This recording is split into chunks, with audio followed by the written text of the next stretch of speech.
Hello students, कैसे हैं आप सब। आपके चैनल फिजिक्स सुपर कॉन्सेप्ट में आपका स्वागत है।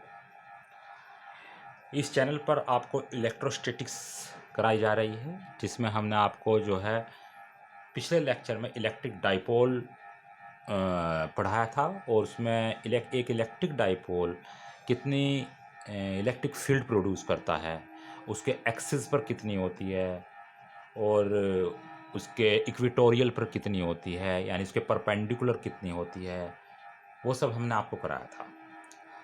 यानी एक जो इलेक्ट्रिक डाइपोल होता है, उसके एक्सिस पर कितनी इलेक्ट्रिक फील्ड प्रोड्यूस करता है वो, और उसके परपेंडिकुलर अगर कोई पॉइंट है उस पर कितनी इलेक्ट्रिक फील्ड प्रोड्यूस होती है, ये सब हमने पिछले लेक्चर में बता दिया था। आज हम इसका एक ऐसा केस पढ़ेंगे कि अगर इसके एक इलेक्ट्रिक डाइपोल है और उसके चारों तरफ किसी भी पॉइंट पर, मतलब एक्सिस और परपेंडिकुलर वाले पॉइंट तो हैं ही, उसके अलावा भी अगर उसके चारों तरफ कोई पॉइंट है, तो उन पर इलेक्ट्रिक फील्ड अगर हमको फाइंड करनी है, वो हम कैसे ज्ञात करेंगे।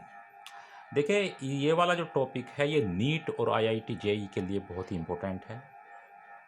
ये वहाँ पर जो कंपटीशन बेस की तैयारी बच्चे करना चाहते हैं और कर रहे हैं, उनके लिए विशेष तौर से उपयोगी है। और जो 12th है, वहाँ तो खैर इतना बहुत ही ज़्यादा नहीं पूछते हैं इस टॉपिक से, लेकिन हाँ, बेस इससे बहुत ही मजबूत बनता है। तो मैं चाहता हूँ कि जो 12th की तैयारी कर रहे हैं वो इसको ज़रूर पढ़ें, क्योंकि डेफिनेटली उनको आगे जाकर कंपटीशन ही लड़ना है। ठीक है, तो चलो शुरू करते हैं। हम हेडिंग लगा लो आज, वो है at any point in space electric field due to electric dipole. इसको हिंदी में कहेंगे किसी भी बिंदु पर वैद्युत द्विध्रुव के कारण वैद्युत क्षेत्र की तीव्रता। किसी भी बिंदु पर वैद्युत द्विध्रुव के कारण वैद्युत क्षेत्र की तीव्रता।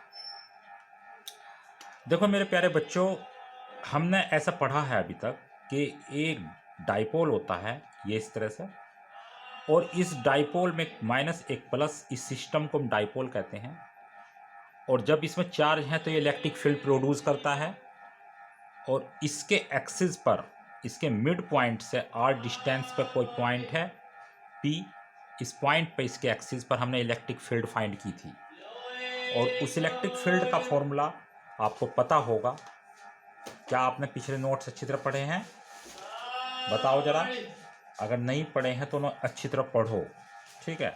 उसका फॉर्मूला था हमारा ई एक्सियल। एक्सियल का मतलब अक्षीय स्थिति में कितना था, वो था के का मतलब 1/4 pi epsilon naught 2p upon R cube, ये था एक्सियल पर।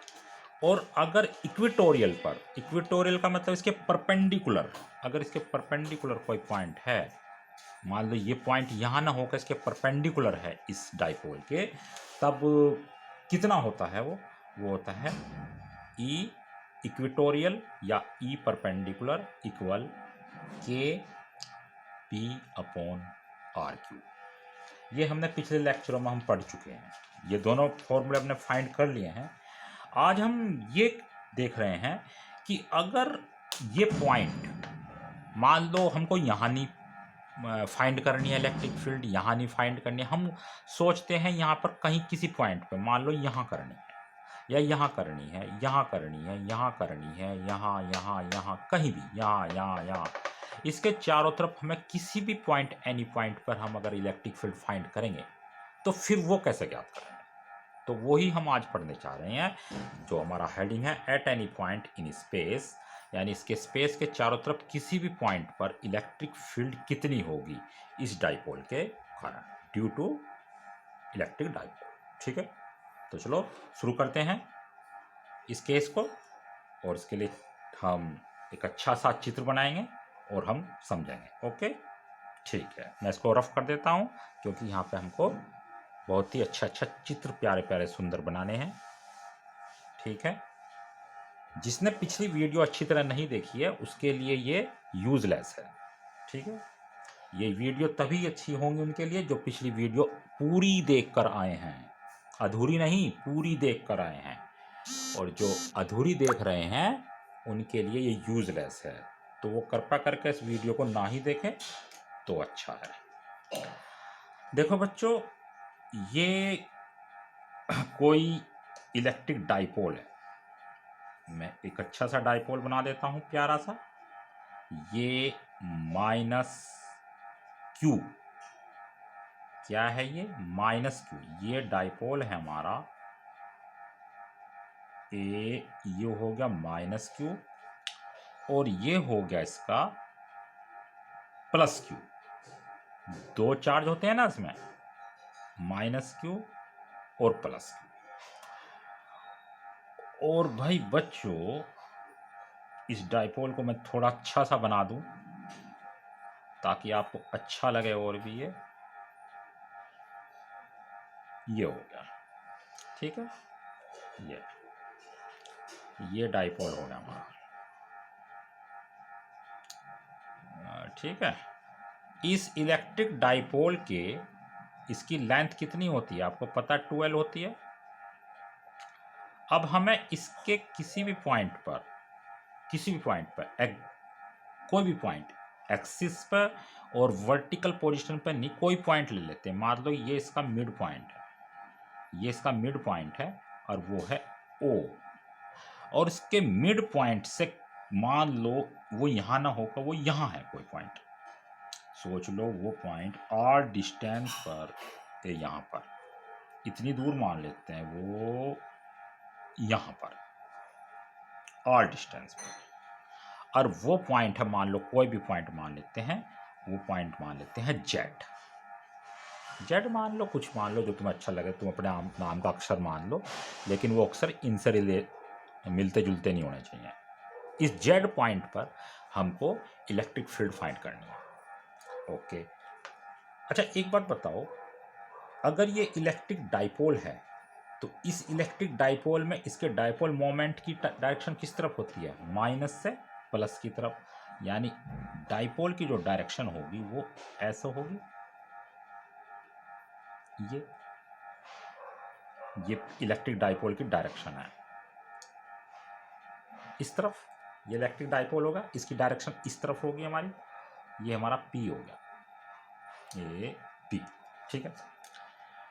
और इस डाइपोल से इसके मिड पॉइंट से आर डिस्टेंस पर कोई पॉइंट जेड है जहां पर हमें इलेक्ट्रिक फील्ड फाइंड करना है। मान लेते हैं ये जो पॉइंट है, इसको इससे मिलाने वाली जो ये लाइन है, ये इस डाइपोल से थीटा एंगल बना रही है। कितना एंगल? थीटा एंगल, ठीक है। तो अब तुम ये देखो कि ये थीटा और आर, इसके अंदर दो ऐसे कंपोनेंट हैं जो आपको इसके चारों तरफ स्पेस में कहीं पर भी इलेक्ट्रिक फील्ड फाइंड करके दे सकते हैं। कैसे? अगर ये जेड पॉइंट यहां ना होकर यहां हो, यहां हो, यहां हो, यहां हो, या फिर यहां यहां यहां, यानी आर को अगर हम कम करेंगे तो ये वाला पॉइंट नीचे की तरफ आएगा, आर को अगर हम बढ़ाएंगे तो ये वाला पॉइंट ऊपर की तरफ आएगा। इसी तरीके से अगर हम थीटा को बढ़ाते जाएंगे तो ये वाला पॉइंट इधर की तरफ होता चला जाएगा। यहाँ तक ऐसे ऐसे घुमाते जाए 360 डिग्री पर कहीं भी अगर इसको घुमाएंगे थीटा को, तो ये जेड पॉइंट यहाँ पर चारों तरफ कहीं भी हो सकता है। और अगर आर को नीचे लाएं, यानी इस लाइन को कम छोटी करें या बड़ी करें, तो ये जेड पॉइंट नीचे की तरफ आ सकता है या ऊपर की तरफ। मेरे कहने का मतलब ये है कि आर और थीटा ये दो ऐसे कंपोनेंट हैं जिनको हम कम करके या ज़्यादा करके हम किसी भी पॉइंट पर चारों तरफ हम इसके इलेक्ट्रिक फील्ड फाइंड कर सकते हैं। ये एक जनरल केस है, यानी इसका एक ऐसा केस है जो हर जगह लागू होगा। ये इसके एक्सिस पे भी फाइंड करेगा, ये इसके इक्वेटोरियल पे भी फाइंड करेगा, और एनी पॉइंट, कोई सा भी पॉइंट हो, हर जगह काम वाला है, ठीक है। अब कैसे फाइंड करते हैं? देखो, इसकी जो एक्सिस पे है वो तो हम जानते हैं कितनी होती है। इसके एक्सिस पे तो आप जानते हो कितनी थी। इसके एक्सिस पे थी वो थी 2 K P upon R Q, है ना, ये थी ना 2 K P upon R cube. और इसके इक्विटोरियल यानी इसके परपेंडिकुलर कितनी थी इलेक्ट्रिक फील्ड, वो थी ई perpendicular equal K P upon R Q, इतनी थी नहीं। ये दोनों केस पढ़े थे हमने। अब आर डिस्टेंस पर, ये थीटा डिग्री पर आर डिस्टेंस पर कोई पॉइंट जेड है जहाँ पर हमें इलेक्ट्रिक फील्ड फाइंड करना है। तो यहाँ पर कैसे फाइंड करेंगे तो वो समझेंगे। देखो आपको पता है कि P क्या है, इसका डाइपोल मोमेंट, और P कैसी क्वांटिटी होती है, P एक वेक्टर क्वांटिटी होती है। तो वेक्टर क्वांटिटी के लिए जरूरी है उसके दो कंपोनेंट होते हैं। कोई भी वेक्टर क्वांटिटी होती है उसके कितने कंपोनेंट होते हैं, दो, एक क्षैतिज एक वर्टिकल, दो कंपोनेंट होते हैं। तो यहाँ भी हम ऐसे लेते हैं कि अगर ये P है, इसका एक कंपोनेंट तो इस तरफ है यानी ऐसे, एक कंपोनेंट तो इसका ये है इस P का, वो कितना हो गया, वो होगा P कोस थीटा। और इसका एक कंपोनेंट होगा इस वाले कंपोनेंट यानी इसके इसके बिल्कुल परपेंडिकुलर यानी 90 डिग्री पर, ए ऐसा है 90 डिग्री पर। दूसरा कंपोनेंट जो ऊर्ध्वाधर घटक होता है वो क्या होता है, वर्टिकल वाला जो कंपोनेंट होता है वो क्या होता है, 90 डिग्री पे तो होता है, ए ऐसा। ये हो गया P साइन थीटा, हो गया नहीं भाई। इस वाले के दो कंपोनेंट हो गए, एक तो इस तरफ जिधर थीटा लगा है वो क्या होता है P कोस थीटा, और जिधर थीटा नहीं लगा हुआ है ये वाला, यहाँ देखो थीटा ये यहाँ से है, याद रखना ये यहाँ तक थीटा नहीं है, कभी आप समझो ये वाला है, ठीक है। इसको और थोड़ा सा मैं अच्छा सा बना दूँ ताकि आप कंफ्यूज ना हो उसमें। देखो ये इसका मिड पॉइंट है ये, ठीक है, ये थीटा ये है। अब वो वाला जो कंपोनेंट है इसका वर्टिकल, वो इसके यहाँ से है, ये वाला, ठीक है। और थीटा इतना है, याद रखना ये समझ में आई बात, ये इसका मिड पॉइंट है ये वाला, ये ठीक। तो ये हो गया, मैं इसको काले कलर से बना दूं, ये यहाँ पर ये, ठीक है, ये उसका ये इतना, ठीक, ओके, ये थीटा है था, ठीक। तो इसके दो कंपोनेंट हुए, एक तो हो गया इसका P कोस थीटा इस डायरेक्शन, और इस डायरेक्शन में इसके 90 डिग्री पे हुआ P साइन थीटा।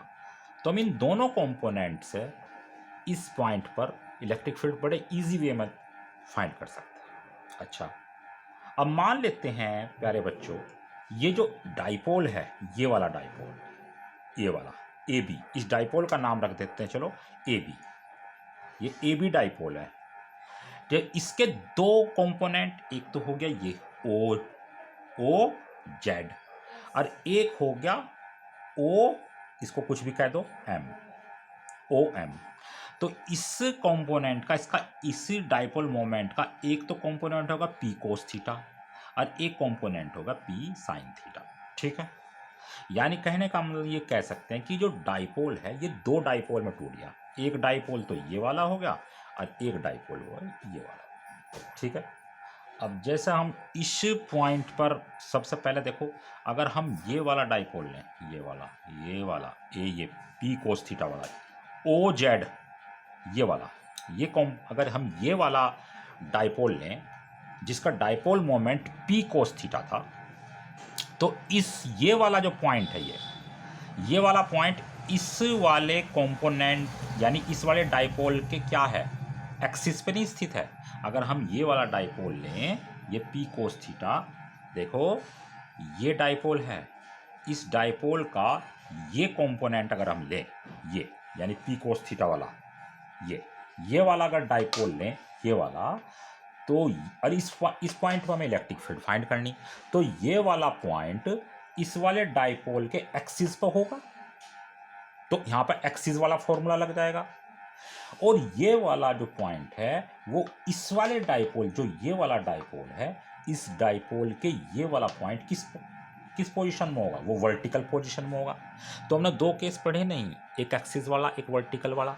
तो यानी जब इस वाले के लिए लगाएंगे तो एक्सिस वाला फॉर्मूला लग जाएगा, यानी जब इस डाइपोल के लिए हम लगाएंगे, इस डाइपोल के लिए, तो ये वाला पॉइंट इस डाइपोल के तो हो गया एक्सिस में, तो यहाँ एक्सिस वाला फॉर्मूला लगेगा। और जब हम इस पॉइंट पे इस डाइपोल के लिए लगाएंगे तो ये वाला पॉइंट इस डाइपोल के लिए क्या हो गया, वो वर्टिकल हो गया। तो यहाँ पे इस डाइपोल के लिए वर्टिकल वाला फॉर्मूला लगा देंगे। तो इस तरीके से फिर उसकी टोटल नेट हम इलेक्ट्रिक फील्ड निकाल लेंगे। तो वही हमें करना है।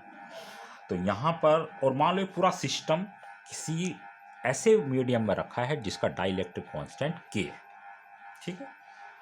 तो चलो शुरू करते हैं। पहले अब मानते हैं कि इस वाले डाइपोल के कारण, ये वाला जो डाइपोल है ओ जेड, ये ओ जेड वाला जो डाइपोल है, ये इसके कारण इस पॉइंट पर जो इलेक्ट्रिक फील्ड है वो मान लेते हैं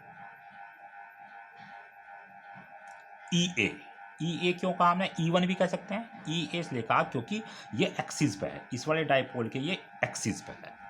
अच्छा, इस वाले डाइपोल के कारण इस पॉइंट पर इलेक्ट्रिक फील्ड कैसी होगी, वो होगी ये पॉइंट इसके क्या है, वर्टिकल में, तो वो कहेंगे हम ई परपेंडिकुलर। और उसकी अच्छा डायरेक्शन भी देखो, पहले ये वाले जो एक्सिस पर होती है उसकी डायरेक्शन क्या होती है, उसकी डायरेक्शन होती है अवे, दूर होते हैं भाई। डाइपोल पढ़ा नहीं आपने ऐसा, जब यहाँ पे कोई पॉइंट पी था तो उसमें जो electric field, net electric field की उसकी इलेक्ट्रिक फील्ड की डायरेक्शन कैसे निकली थी, ऐसे इस तरफ ही नहीं थी। तो इसके ये डाइपोल जो है, इसके कारण जहाँ पे इलेक्ट्रिक फील्ड की डायरेक्शन कैसी होगी, वो इस तरफ होगी, यानी इससे अवे। और जो वर्टिकल वाला जो डाइपोल होता है उसके कारण इलेक्ट्रिक फील्ड की डायरेक्शन क्या होती है, उसके अपोजिट। यानी अगर कुछ ये ऐसा है तो उसकी डायरेक्शन इसके अपोजिट यानी ऐसा होगी। यानी इस पॉइंट पे कुछ ऐसा होगी, ये ऐसा होगी, नहीं होगी, ये हो गया इलेक्ट्रिक परपेंडिकुलर। यानी ये हमने ये पढ़ा कि ये ई एक्सियल ये तो होगी इसके कारण इलेक्ट्रिक फील्ड की डायरेक्शन, और इसके कारण, इस डाइपोल के कारण होगी ई परपेंडिकुलर, ये वाली, जिसकी डायरेक्शन देखो इसकी डायरेक्शन अपोजिट है, और ये वाला जो है वो इसके बिल्कुल समांतर है, पैरेलल है, एक्सियल। ठीक है, अब देखते हैं, पहले ई एक्सिस पर देखते हैं कि क्या चीज़ है। इनके अर्थ भी लिख लो, ये क्या चीज़ है, थीटा क्या है, आर क्या है। तो आर लिख लो पहले, आर क्या चीज़ है, हियर आर इक्वल, आर क्या चीज़ है, आर है इस डाइपोल के मिड पॉइंट, या डाइपोल ए बी के मिड पॉइंट ओ से जेड पॉइंट की डिस्टेंस। तो यहां लिख लो R equal dipole A B के मिड पॉइंट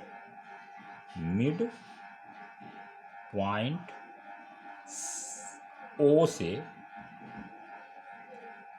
पॉइंट जेड तक की दूरी, डिस्टेंस होगी ये वाले। अच्छा, थीटा क्या है, थीटा है इस डाइपोल मोमेंट की, जो डाइपोल मोमेंट से जो थीटा कोण इस डाइपोल मोमेंट से बना कोण है, ये डाइपोल मोमेंट है ना, इससे थीटा एंगल बना हुआ कोण है। तो थीटा लिख लो, यहाँ थीटा लिख लो, डाइपोल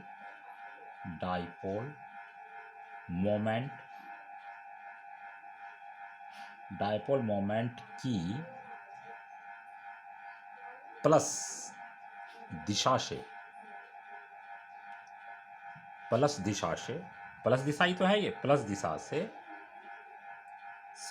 बना एंगल।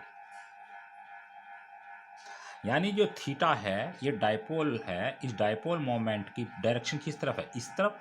तो इसकी प्लस दिशा इस तरफ ही तो होगी, ऐसा है, बना कोण है ये इस तरफ से यूं बना कोण।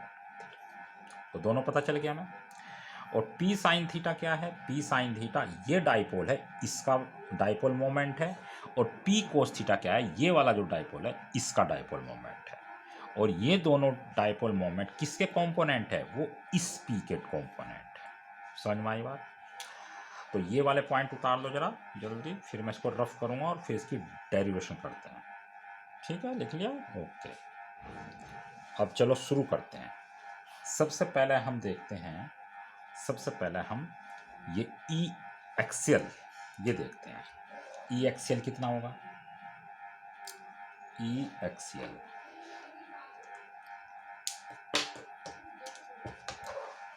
एक्सिस के लिए क्या फॉर्मूला होता है? एक्सिस के लिए फॉर्मूला होता है 2kp/r³। यही तो फॉर्मूला होता है किसी डाइपोल की एक्सिस पर इलेक्ट्रिक फील्ड का फॉर्मूला क्या होता है ये। तो अगर इसके लिए मैं लगाना चाहूं तो क्या फॉर्मूला होगा?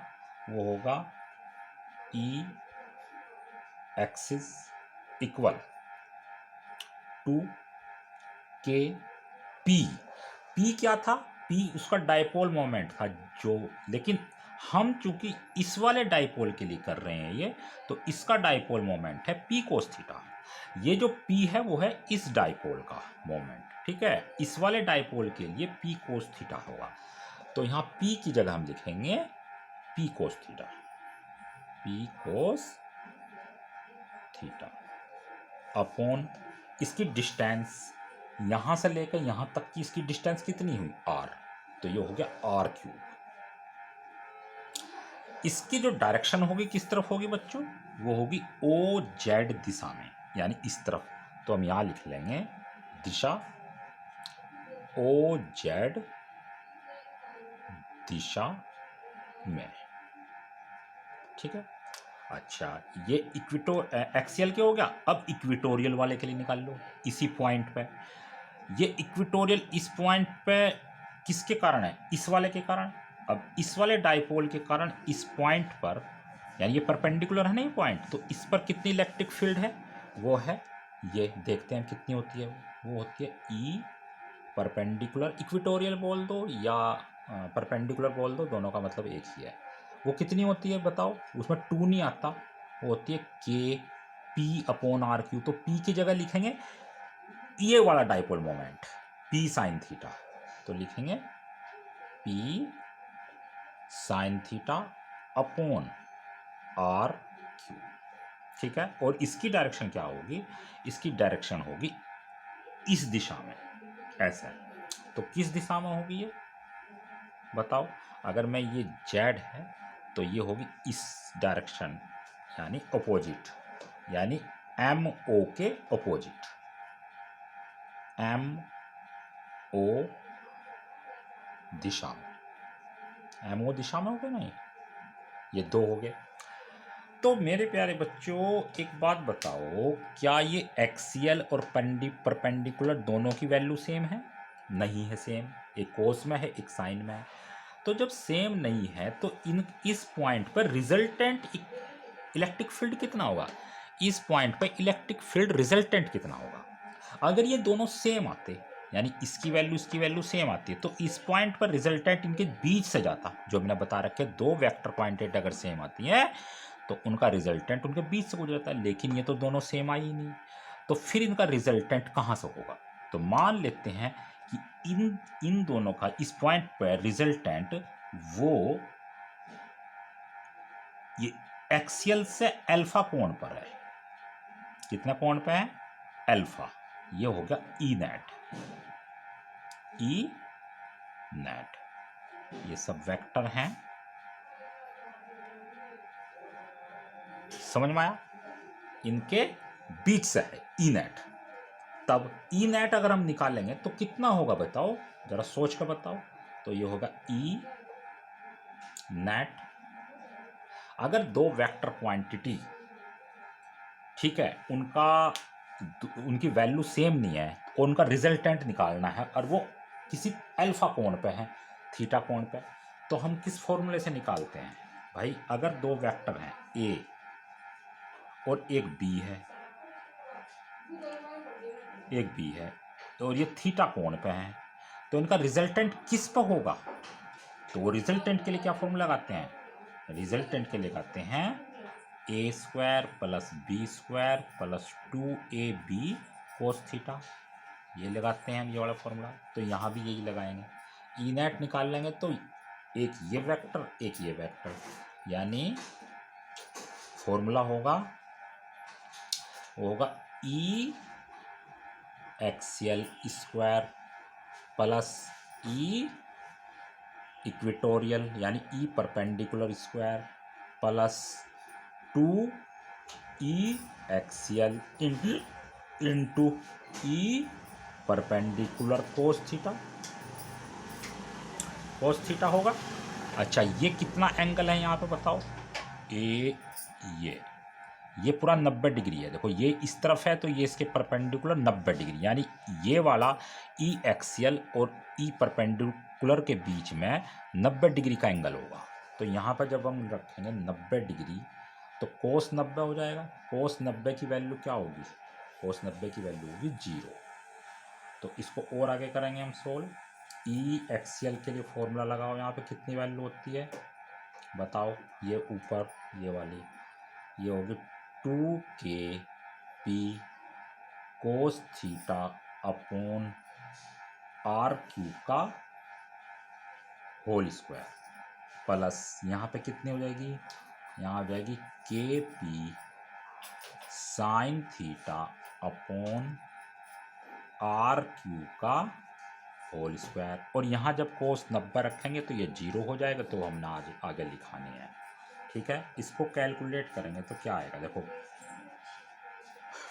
2 का स्क्वायर 4, k का square k square, p square p square, यहाँ भी k स्क्वायर p स्क्वायर। तो k स्क्वायर p स्क्वायर जब हो जाएगा, रूट से बाहर आएगा तो कितना हो जाएगा? वो हो जाएगा k स्क्वायर p स्क्वायर का जब बाहर से निकलें तो kp हो जाएगा kp। और आर क्यूब यहाँ भी, आर क्यूब यहाँ भी, आर क्यूब का स्क्वायर करेंगे आर की 6, और जब रूट से बाहर लेंगे तो फिर आर क्यूब हो जाएगा, यानी ऐसे। ठीक है, अंदर कितना हो जाएगा? अंदर बताओ कितना हो जाएगा? अंदर कितना हो जाएगा? 2 का स्क्वायर कितना होता है? 4, तो 4। कोस स्क्वायर कितना हो जाएगा? कोस स्क्वायर तो कोस स्क्वायर होता है, प्लस साइन का स्क्वायर कितना हो जाएगा? साइन स्क्वायर ही होता है, साइन स्क्वायर थीटा, यानी कुछ इस तरह से आ जाएगा। ठीक है, कैलकुलेशन आती है ना? कैलकुलेशन आपको ही सीखनी पड़ेगी, अगर आपने पहले नहीं सीखी है तो थोड़ा दिमाग आपको खर्च करना पड़ेगा। ठीक है, क्लास 12th है ये, तो यहाँ तो आपसे उम्मीद की जाती है कि इतना आपको आना ही चाहिए। तो ये हो गया। अब क्या करेंगे हम? अब इसको थोड़ा सा सोल्व करते हैं। ठीक है, इसको उतार लो आप पहले, बिल्कुल यहाँ पर कर देता हूँ मैं सोल्व। इसको देखो कैसा होगा। ये इक्वल ऐसे ही होगा, इसके नीचे लिखना है आपको। यहाँ होगा kp अपॉन आर क्यूब, यहाँ पे 4 कोस स्क्वायर थीटा, इसके 2 टुकड़े तोड़ लो उसके। कैसे? ये इस तरह से, यानी हो जाएगा 1 प्लस, है ना, एक तो हो गया कोस स्क्वायर यानी ऐसा, एक तो हो गया 3 कोस स्क्वायर थीटा प्लस एक और कोस स्क्वायर थीटा, 2 टुकड़े तोड़ लिए हमने। तो कितने होंगे इसके भाई? 3 और 1 4, 4 कोस स्क्वायर और प्लस साइन स्क्वायर थीटा। अब कोस sine square theta cos square theta की वैल्यू कितनी होती है? 1। ये पता है ना, वैल्यू 1 होती है। अगर नहीं पता है तो ये पता करनी पड़ेगी। ठीक है, क्लास 9th पढ़ो और पता चल जाएगी। साइन स्क्वायर कोस स्क्वायर थीटा की वैल्यू होती है 1, तो यहाँ लिखेंगे 1 प्लस, और ये हो गया हमारा 3 कोस स्क्वायर थीटा।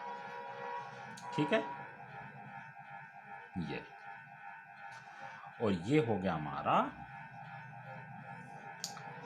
ई, क्या निकाल लेते हैं हम यहाँ? E net. तो यानी हमारा कहने का मतलब होगा ये ई नेट जो है ये हमारा फाइनल फॉर्मूला आ गया है। किसका फाइनल फॉर्मूला है ये? कि अगर कोई इलेक्ट्रिक डाइपोल है और इस इलेक्ट्रिक डाइपोल के उसके चारों तरफ स्पेस में किसी भी पॉइंट पर हम इलेक्ट्रिक फील्ड फाइंड करना चाहते हैं, तो तो वो हम इस फॉर्मूले से फाइंड कर सकते हैं, यानी E net equal K P upon R cube root के अंदर 1 + 3 cos स्क्वायर थीटा, ये फॉर्मूला होगा। ठीक है, इसकी डायरेक्शन क्या होगी, तो डायरेक्शन पहले इसको उतार लो, जल्दी उतार लिया, इसको रफ कर दूं। ठीक है, इसकी डायरेक्शन कितनी होगी, अब डायरेक्शन के लिए भी निकालते हैं हम। डायरेक्शन का वेक्टर में डायरेक्शन कैसे निकालते हैं, मान लेते हैं कि इस ई नेट ये अल्फा एंगल बना रहा है यहाँ से ई एक्सियल से, तो डायरेक्शन के लिए क्या लिखते हैं, लिख लो यहाँ दिशा